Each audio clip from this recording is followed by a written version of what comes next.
আসসালামু আলাইকুম। আমার আজকে এমন একটি ভিডিও নিয়ে আসছি, আমার পাশে দিয়ে ভিডিওটি চলতেছে, সম্পূর্ণ ভিডিওটি দেখার চেষ্টা করবেন। গতকালকে এক ভাই আমাদের নোয়াখালী মাইজদিতে নিজের টাকা দিয়ে একটি সিএনজি ভাড়া করে দুটি মাইক লাগিয়ে জয় বাংলার স্লোগান দিচ্ছে।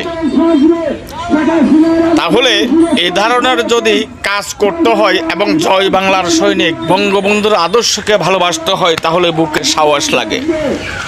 এ ভাইয়ে সেই সাহসটি দেখিয়ে নোয়াখালী মাইজদিকে আতঙ্ক করে তুলেছে। জানি না শেষ পর্যন্ত ভাইয়ের পরিণতি কি হয়, তবে যে সকল রাক্ষস বাহিনী এখন বর্তমানে বাংলাদেশে বসবাস করতেছে, এ রাক্ষস বাহিনীর হাতে নিশ্চয়ই এই ভাই গ্রেপ্তার হবে।